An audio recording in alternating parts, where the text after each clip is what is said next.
We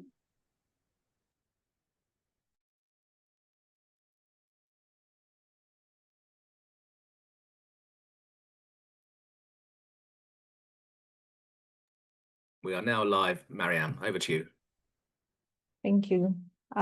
Good afternoon, everyone, and welcome to today's session on funding and applying for scholarships to study development at IDS. We are expecting quite a volume of participants to this event, so I would like to allow maybe a few moments to welcome everyone. And while we are waiting for participants to join, I would like to ask you to put it in the chat, where are you based at the moment, to see where are you joining this session from. It'll be good to have sort of geographical cover.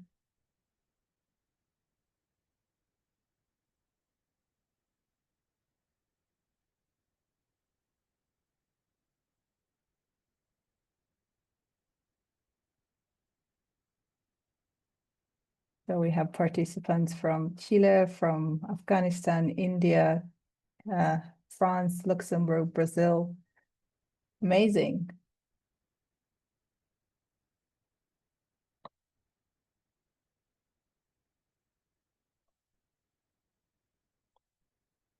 Great. We're excited to have you all participate in this session. So my name is Mariam Zabakhidze. I'm an Alumni Relations and Development Manager at IDS, but I'm also IDS alumni myself and a Chevening Scholar. I graduated from IDS in 2016 and I did my MA in Globalization, Business and Development. So it is a pleasure for me to be chairing this session. And again, I would like to welcome everyone who just joined us. So today we have an incredible set of speakers who will have already successfully navigated the scholarship application process, including Chevening, Commonwealth, and other prestigious scholarships. So our speakers will share their personal experiences as well as some practical tips and insights that can help you strengthen your application. So today we have Rabab, who will focus on the resilience and how to embrace rejection as a part of the growth and how to use it as a learning experience to secure scholarships. Then we'll have Theo, who will focus on the importance of networking and how networking with previous scholarship recipients can be used towards your advantage. We will then hear from Akash, who will describe what does it take to have an application that stands out, how to turn your experience into sort of interesting stories. And lastly, we'll hear from Ati, who will be focusing on selecting on suitable courses, but also will give you some important and interesting tips how to formulate your scholarship application and how to answer those questions. Obviously, this is a very large topic to cover. So today we will focus only on personal experiences. So we will not be covering some technical aspects such as eligibility for any of the scholarships, because they are quite tailored to specific countries or specific programs. But we will be able to direct you to resources where you can seek for further clarifications. We will also not be covering within our speakers will not speak about IDS application process itself, but we have my colleagues from teaching office here on the call. So if you ask any questions related to how to apply to IDS, they will be able to pick up those questions and provide answers to them. Speaking of asking questions, I would like to thank everyone who has submitted their questions in advance. We have been looking at those questions and grouping them. So we've identified some of the recurring questions. So we'll use this session towards the end to provide some of the answers. But additionally, I would like to encourage you to use the Q&A tab here to pose any of the questions that you might have as we listen to our panel members, and we will have a Q&A session towards the end of this. We will have a Q&A towards the end. But I also wanted to highlight that if there are any questions that we will not be able to answer during this session, we're taking all of them, and we will be sharing answers with our post-event communication. So I think I've covered most things, and I will not take longer from the panelists to discuss and share their experiences. So without further ado, I'm delighted to introduce our first speaker, Rabab, to share her journey and tips. Over to you. Thank you, Mariam. Hi, I'm Rabab. I am from the class of 2023, and I was lucky enough to get the IDS Graduate Scholarship, and I completed my master's in poverty and development, which is nothing short of a dream come true for me. So, but it took 8 years to get to this point, which I sort of think about quite a lot.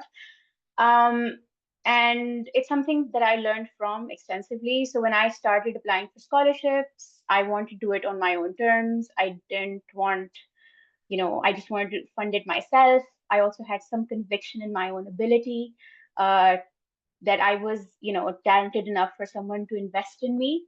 And then I started applying in 2015. I was part of a Teach for Pakistan fellowship. It was 2 years, and I'd hoped that that scholarship would have eventually dovetailed the end of my fellowship. It's safe to say it didn't turn out that way. A lot of my peers ended up getting, great scholarships. So I had a lot of doubt, because I was like, is it me? Am I the drama? Turns out I was. I look back at my applications, and they weren't very good, to be honest. I just didn't sound authentic.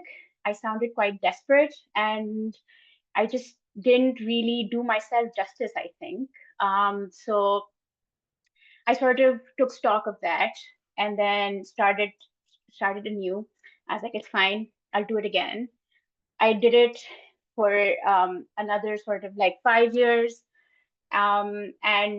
And I would think like the application season is about like 9 months, starting in September. So every year I would sort of have a talk with myself and say, like, is this where you draw the line, Rabab? And my inner voice would go like, no, you can do it, and I would do it. And I started getting interviews. I got interviewed for Chevening a couple of times, Oxford. I got shortlisted multiple times, and that sort of boosted my confidence, and I kept on applying. Actually got rejected twice by the IDS Graduate Scholarship before I got it. And then, yeah, and I think for me, I learned some things along the way, which I hope might be helpful to a lot of people in my position. I realized that rejection for me wasn't failure. It made me better. It made me resilient. It helped me realize what I really wanted. And I think that really started showing in my applications. I also sort of really was able to understand what my X factor was, if you will. I had a very basic degree in business administration, and I really sort of like then took challenges and sort of risks in my career, and I really wanted to focus on that in my applications, and also tell the scholarship committee like, hey, take a risk in me. I'll defer to the IDS scholarship committee, but I'm guessing that's what got me the scholarship that year. And what helped along the way were, I think, 3 things.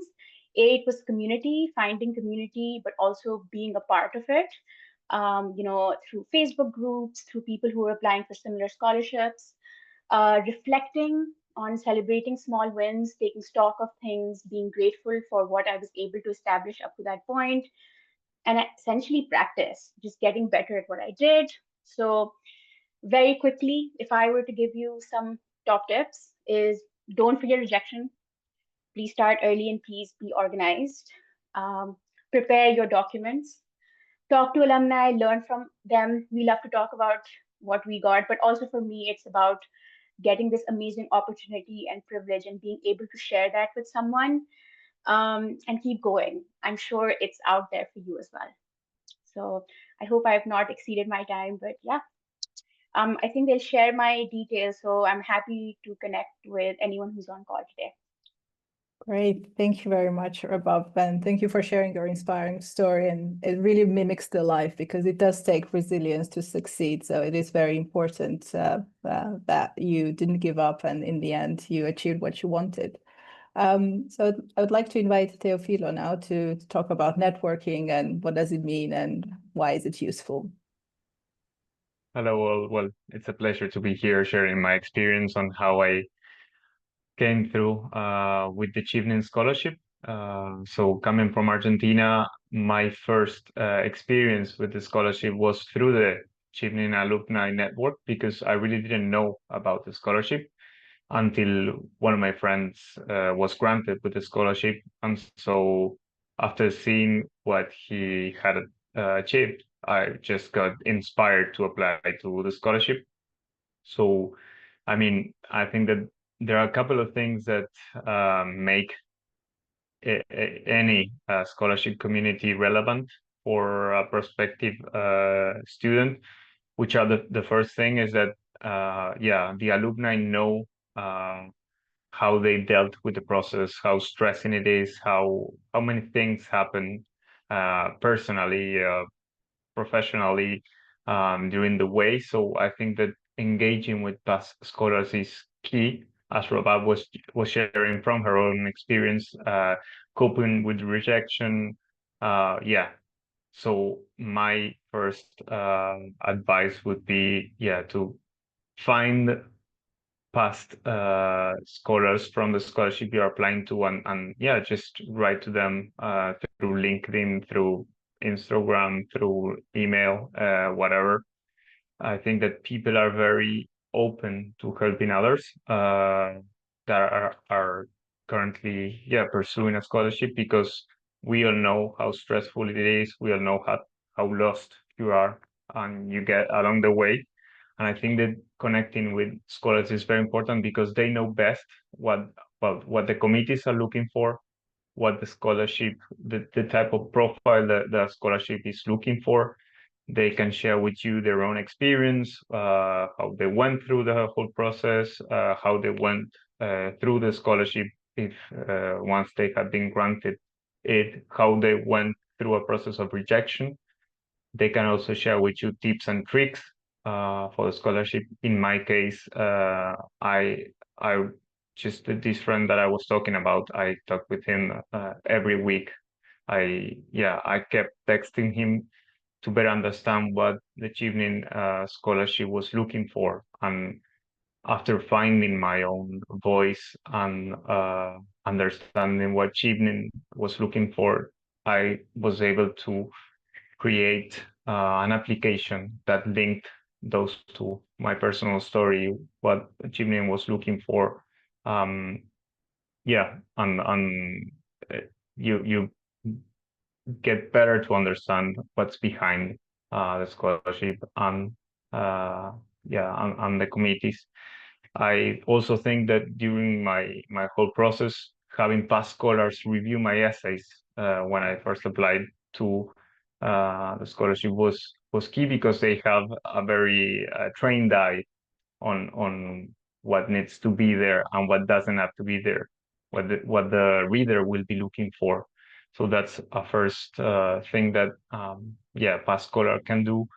And if you pass that first filter for the scholarship, practicing your interviews with past scholars is also very helpful because they've been through that situation, so they can force you into having a more real test of what is going to happen whenever you have an interview with the committee. So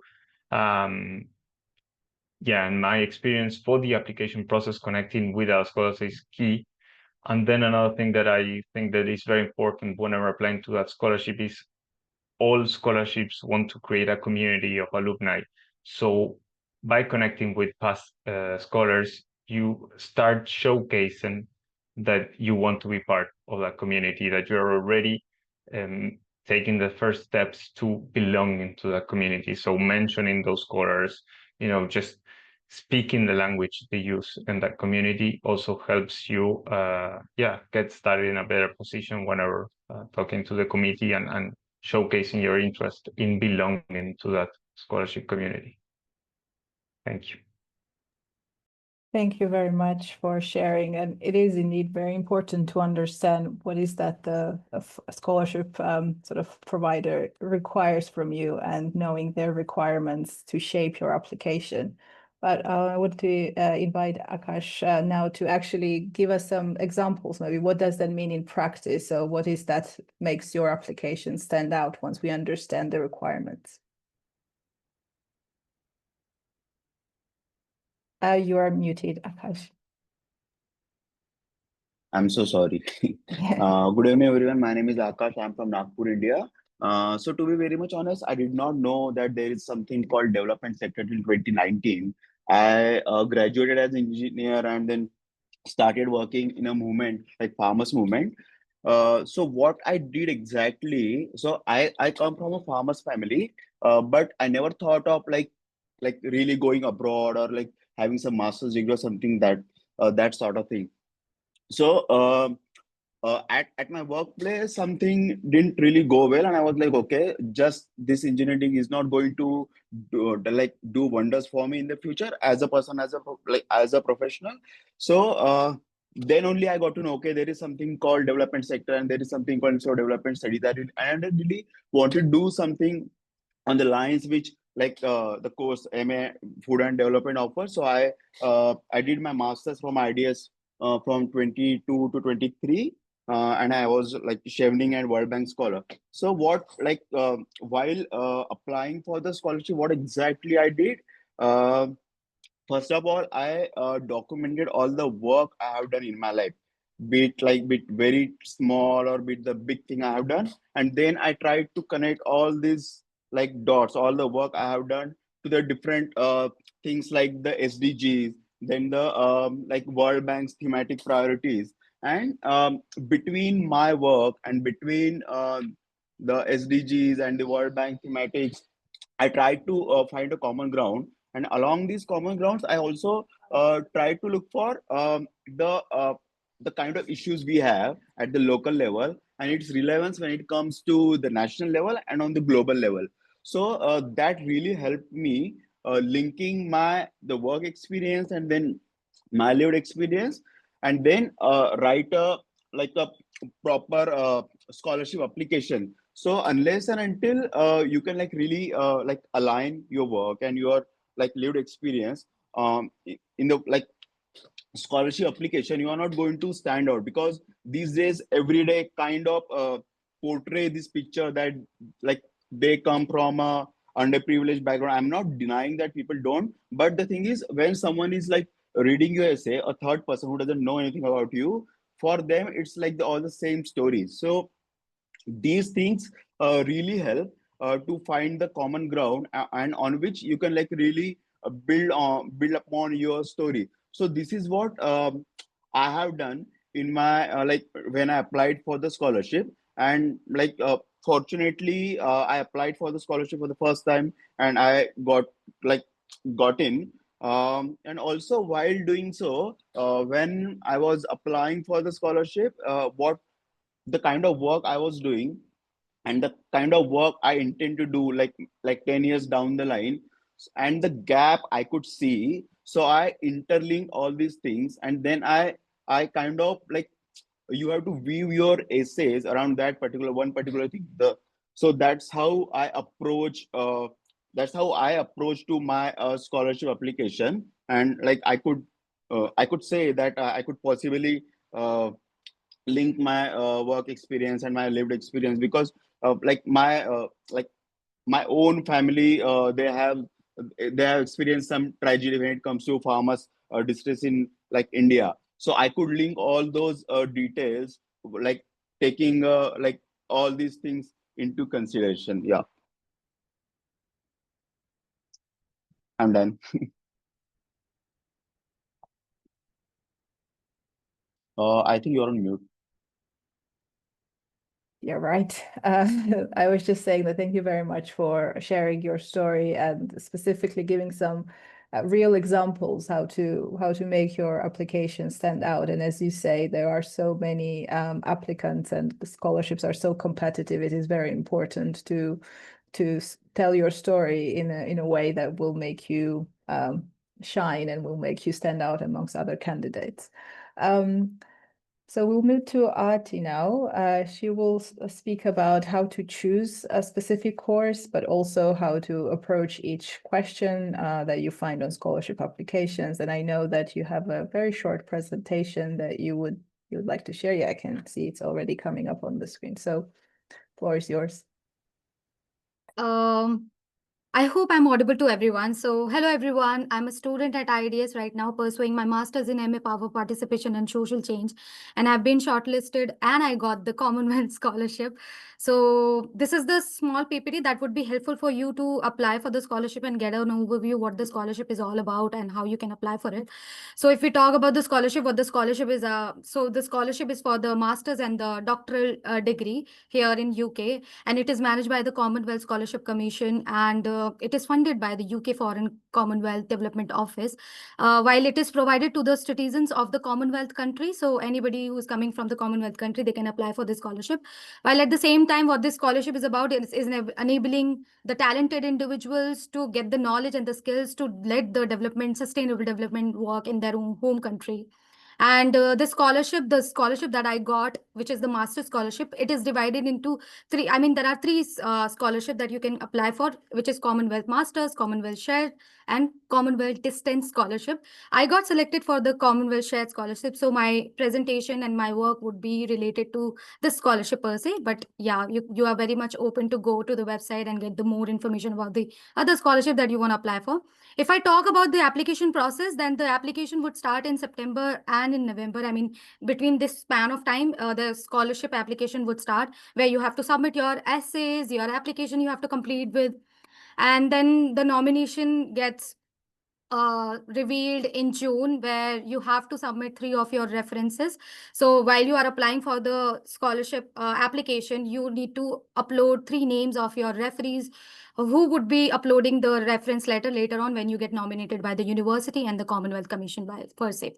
And then later on in July and August, you get the declaration of the award, where you get the confirmation letter and also the declaration form to sign. And that's how the application process look like. If I talk about the eligible courses that you can go for, so in Commonwealth Shared Scholarship, you have few of the themes, and within those themes, you have shortlisted courses, because Commonwealth Shared Scholarship is the partnership between the Commonwealth Commission and the university. So they have listed courses, and under each theme, you get few courses, which you get to know more about on the website. And what you can do for that, you can scan through all the relevant themes which are there. And I would be showing you in the other slide how the page look like.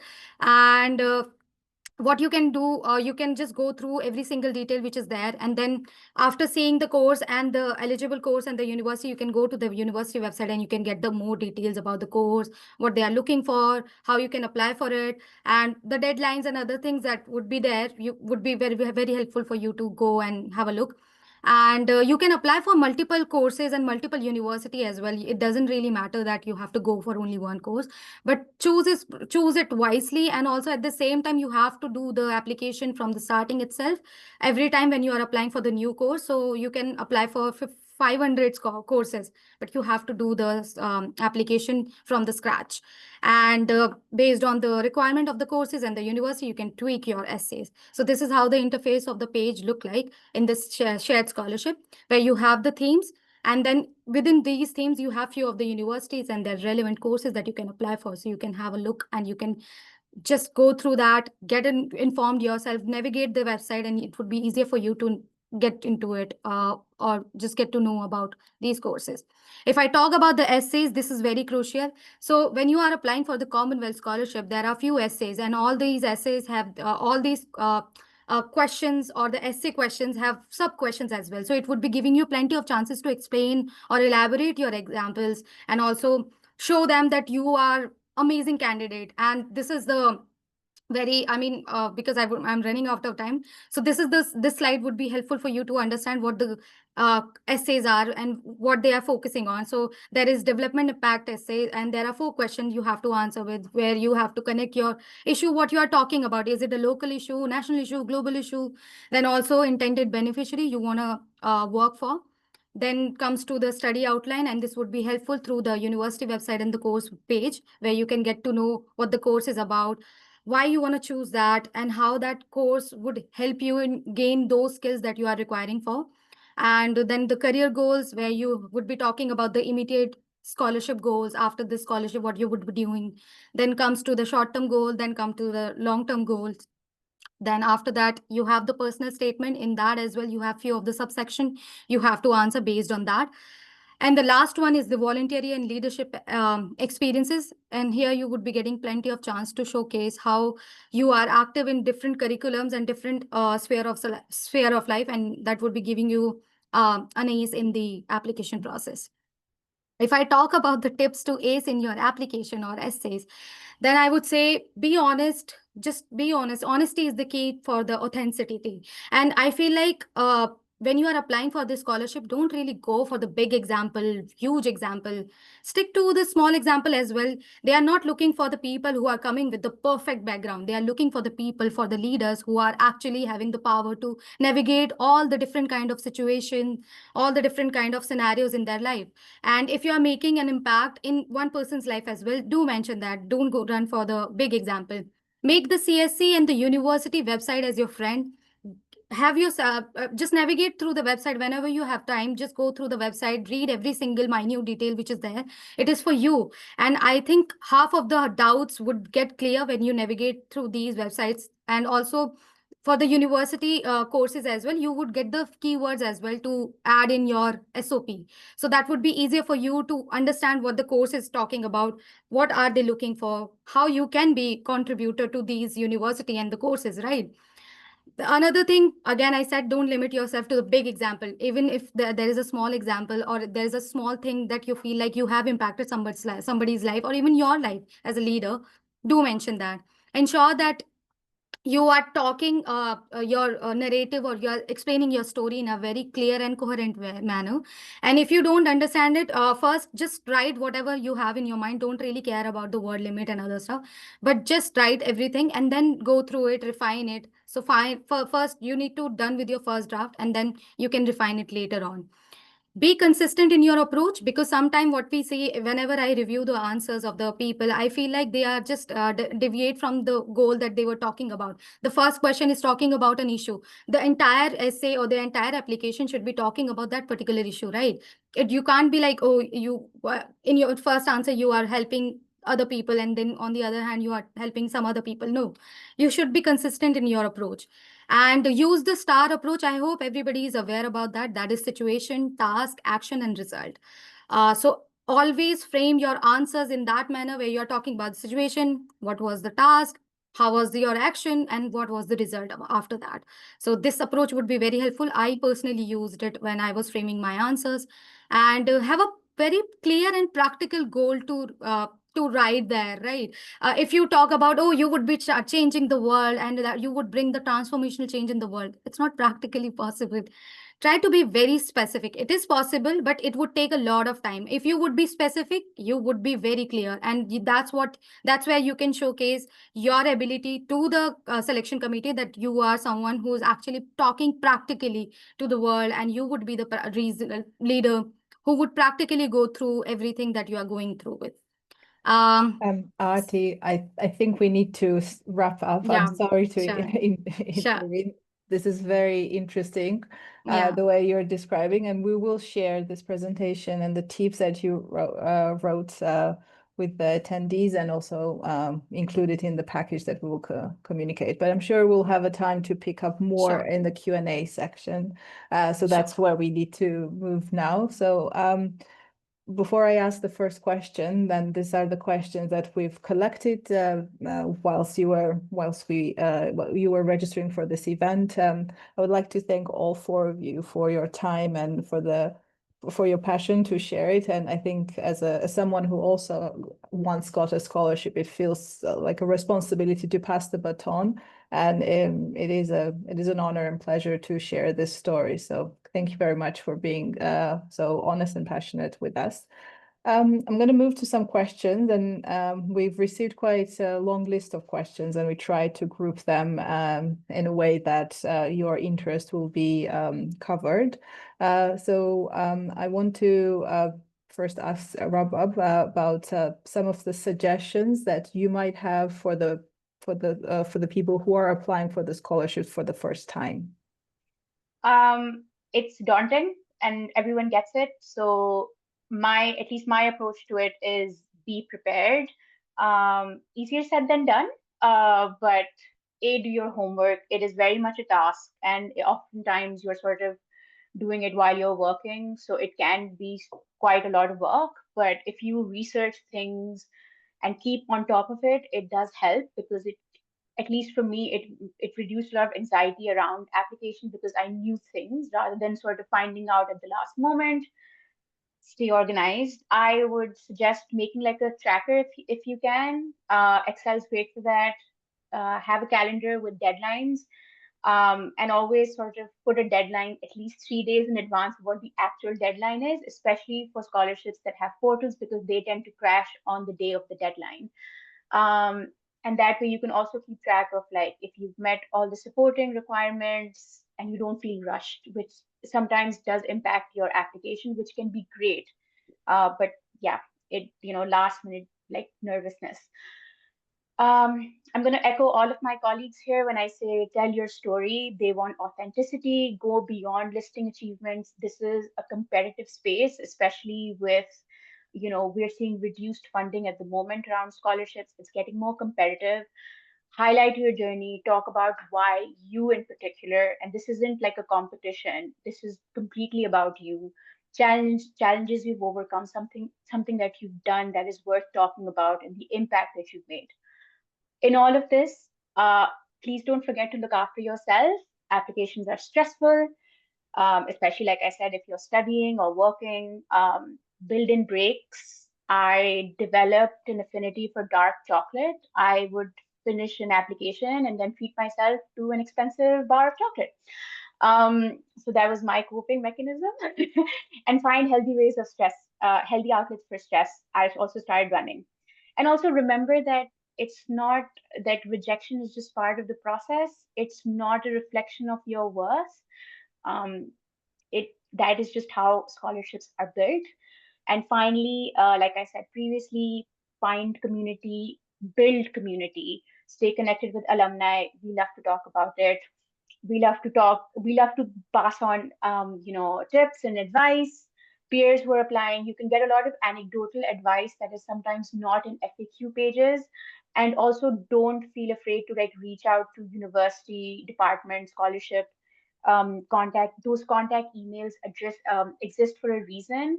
Don't expect an answer ASAP. Don't hound in those emails, but yes, do reach out. No question is a silly question. Always ask.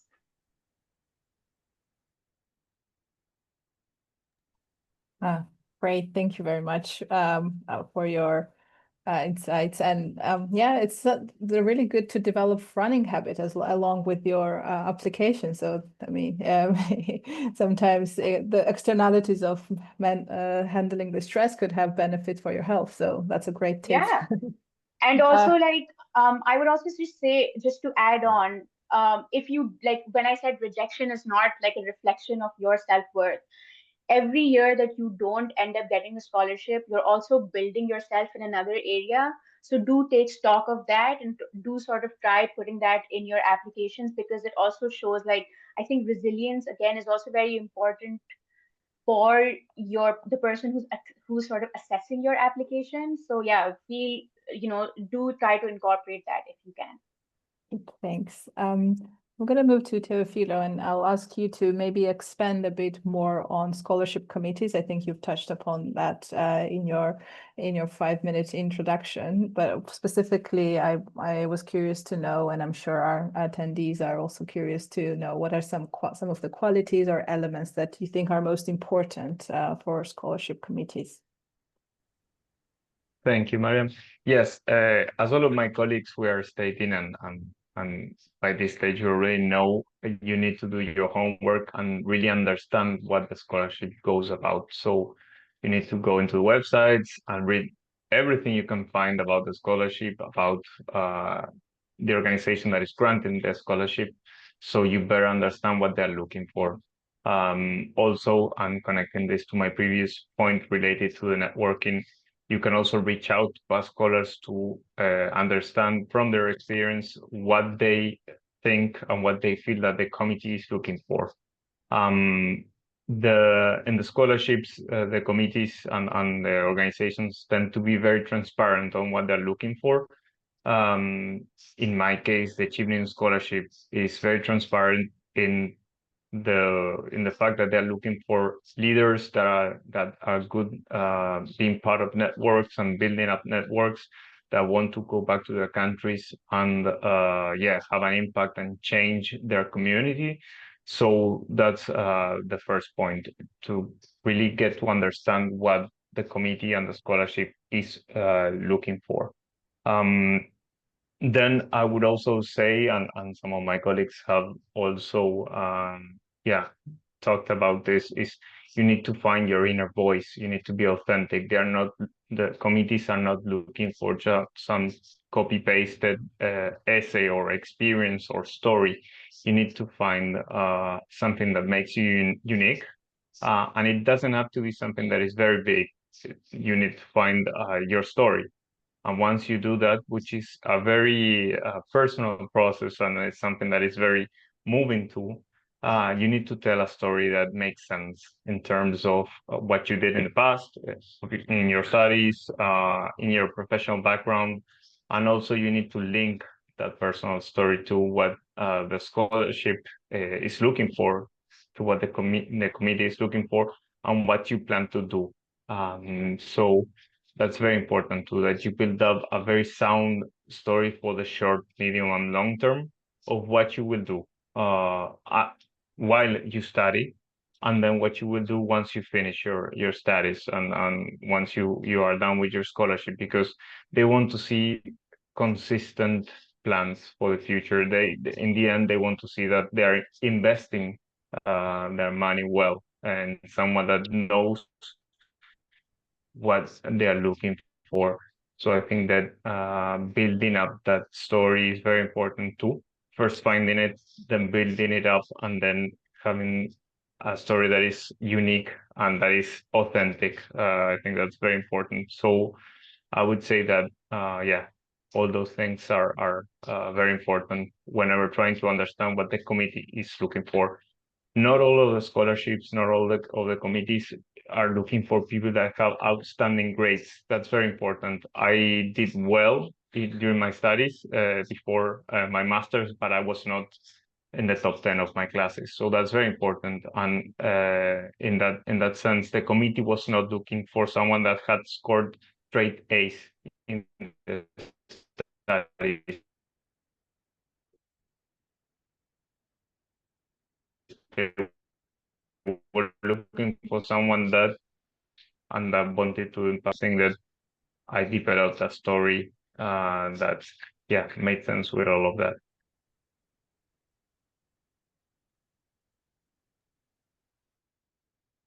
Thank you, Theo. It is important to understand also who's on the receiving end and try to make it easier on them. It sounds a bit different, I guess, but to understand what is that they're looking for, and each scholarship panel will differ. But the one thing that is constant is that you make it about yourself, you make it about your story, and that's what they're interested in to know.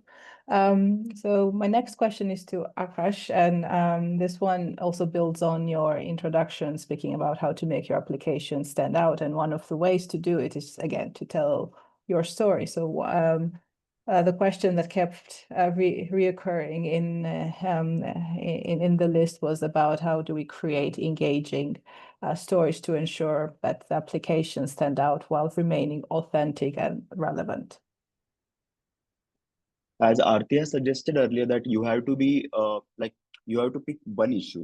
Like most of the many people, what they do, they try to they mention one problem in the beginning, and then in the next 2 or 3 essays they mention about something else. So you have to be very consistent while weaving your essays. That is first thing.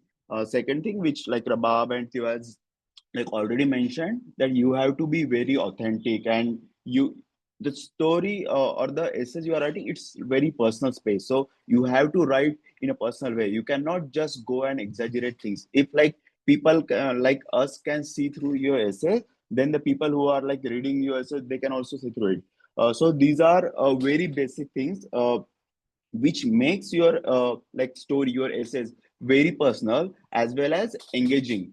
Apart from that, apart from that, what exactly we can do while writing your essays, while mentioning about your experiences, ruminate over it. Don't just rush into it. Like maybe there are, so when we write about like, or when we think about one particular thing, you may be writing that thing at like at one particular time, but in parallel there are few things going on. So that can be a good link to your essay, that can that can like lift your essay. So don't rush into it, ruminate over it, like sleep over it, and maybe you can find more compelling examples which can give you like more personal touch, which can give the story the more personal touch. Another thing which like you had mentioned, that if someone is like giving you a scholarship, so no one like gives you money for free. There's like, so you are kind of like asset for the people. So if someone is investing in you, you have to show them why you are worthy of it, but that doesn't mean you have to exaggerate a lot. So just be realistic about what exactly you're trying to achieve, like 10 years down the line, 15 years down the line, and how all these things like really like fit in when it comes to your personal goal, your personal growth, the kind of issues your like your country, your state is facing, and how you are going to tackle on. So all these things kind of culminate into a good story, a good essay, which like makes you stand out, apart from like the many other essays which follows the same routine thing of exaggerating things. Or even for some people, they mention that okay, they experience something which like made their life completely different. So these kind of things, they do look good, but it's not so when it's not very conscious decision. When you are an adult, a normal incident cannot like really change the course of your life. It's very rare. So don't write these kind of extreme examples. Be conscious while writing about it, and yeah, be authentic. Yeah. Thank you, Mariam. Thank you very much. And I think our last question that we sort of prepackaged it is for Arti, and it talks about, I would like you to speak about some of the barriers that you faced while applying for scholarships, and the ways you sort of their strategies on overcoming them. All right. Thank you for asking this question. So I remember when in my first attempt, when I was writing my essays, I was being so perfect in my approach that I was looking for the big example, as I said in my PPT. And also I was just looking for the good example, big example, and I was exaggerating a lot. But at the same time, and I also didn't get into touch with anyone. So I was like, okay, I think I can do it. It's like very easy. But then I end up being rejected for the application, and that's when I realized that I don't need to be very perfect in my approach, but I have to answer all the questions rationally. And when I was writing in for my second attempt, I saw myself as a third person, and I was looking at the things that I did so far in my life, and I was like, okay, this is something which is not making any sense. So I think I need to remove that experience, and I need to incorporate some other experience where I have seen myself being a leader, even in my personal sphere as well. So I was not looking for the professional example or the academic example where I exceptionally performed well, but I was looking for my personal growth as well. And I think that really worked out for me. And as many of the panelists have said, that even your personal experiences and getting in touch with the people who have already gotten selected for the scholarship and getting their suggestions, their reviews on your essays would be really, really helpful. And I think that really worked out for me for the second attempt. So that's how I tackled those barriers. So yeah, this is my take on it. Right, thank you very much. And I also would like to thank everyone who's been active in the chat, putting some questions. I can see that some of those questions have been answered. but there are still a few pending. So we do have 15 minutes remaining to pick up some of the questions and provide answers. So there's this one question that is asking, what is the best place to research scholarships? I know you've all done that. Rabab, you probably were doing that for 8 years. So perhaps you can share with us some of the secrets how to find about scholarships. Interestingly enough, social media is where it's at. Social media can be vapid, but also that's where you find a lot of information. Again, people like to share things. And LinkedIn has actually become one of those places because people like to flaunt about the scholarships that they've got and also talk about it and go like, hey, I got it and you can too, which is something that I obviously did. Also, there are lots and lots of portals. Again, I think like the big ones are very, very clear. So you've got the Chevening, you've got the Commonwealth, DAD, Erasmus Mundus.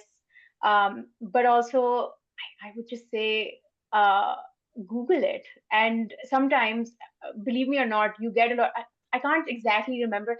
I think in the 8 years that I applied, I think there was so much trauma also attached to it that I sort of like had to exhaust all of it out at some point. So I'm kind of blanking out at the moment, but I'm pretty sure I can send some when the notes go out. But yeah, the big ones obviously are there, but also just, good old Google works. And yeah, actually LinkedIn is, and I would highly encourage everybody who's on this call right now to please create a LinkedIn profile, because it's important. I don't necessarily love LinkedIn, but I also realize that it's part of, being sort of staying on the top of things. So and your algorithm does sort of eventually set and gives you things that you want to look at. So I hope that helps. Thank you. I don't know, would any other panel members would like to come on this question, because you might know some other areas where to research scholarship, and that just from my end, the scholarship landscape differs from based where you're from, because different regions, different countries have different opportunities. So do make your sort of network use of it and try to connect, attend meetings maybe, but yeah, just be aware of the fact that there will be different opportunities depending from where you're looking at. But I don't know if others would like to add on this. Otherwise, there is a really nice question that I think we can spend very long time answering to that, but I'll ask to keep it a bit short. But there's a question about what was your main motivation to study at IDS? I'm sure you all had different motivations, but it will be interesting to hear from you. Why did you decide to study at IDS? Akash, you're unmuted, so I'll just start from you. Okay. As I have already mentioned that I do not come from a development or social sector. I do not have any background when it comes to development studies or social sector, even in India. So for me, and I never thought about going abroad for education or something like that, because there are so many factors back in India here. It did come out of very bad experience at my workspace, because since I was an engineering graduate, no one was taking me seriously when it comes to agriculture and food system. So all the big NGOs, all the big agencies and government agencies, they were like, what do you have really? I just had engineering degree. So people were like, what do you know about agriculture and all these things? So that kind of hurt my ego, to be very much honest. I'm not going to sugarcoat it. And that's why I was like, okay, I'm going to get something official in the space of academia, which can really back my work experience, and then maybe I can put my better case. So that was my motivation to do something better in agriculture and food system, when it comes to academia. And there is a friend of mine who was at IDS, and she told me, okay, there's this course called agriculture, food and development, which might be of interest. So I was like, okay. And I did not really apply for many courses. I just applied for 3 courses in the UK, And I was like, okay, if I get into ideas and if I like receive scholarship, then only I will go and study, otherwise I won't. So it was a very easy choice for me.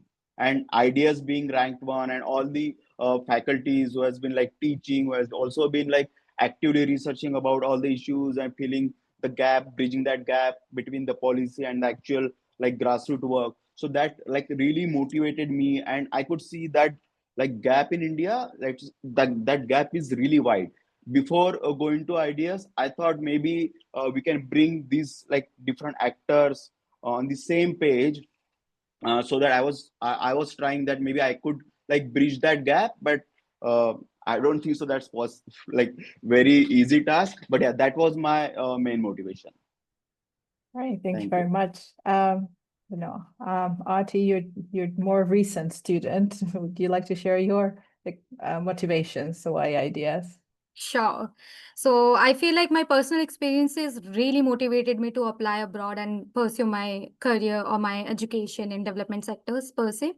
And when I was searching for the courses, for the relevant courses, what I can pursue and I can go about, so I come across IDS and the course that I'm pursuing right now, and that really attracted me. And also the kind of community, when I got in touch with the people or the alumni, I found like this is something, a really good place where you can go and study and you get the practical experiences at the same time. So that's what really motivated me and I applied for it. But I would say that I didn't apply for this particular course per se. I applied for several other courses as well, but when I got selected for the scholarship and when I got admission into IDS, I felt like I think this is the place where I should go instead of the places where I got selected, but I didn't get the scholarship to go for. So yeah, that's what Thank worked for you. me. The next question is about sort of recommendation letters that are usually part of the scholarship application. I remember from my times applying to Chevening, it was part of the application process, and the one part that does not really depend on you only. So you need to reach out to either your professors or someone from your professional career and ask for a recommendation. Maybe Theo, you can share some of the tips, your insights on how to approach that. Yeah. So in my particular case, I wanted to showcase first an academic background and academic support from someone that had shared my academic journey. So I approached a professor, from a subject I really liked from a master's I did back home. She was super open and helpful with that. In reality, most of the people ask you to write the recommendation letters and then they change whatever they deem necessary.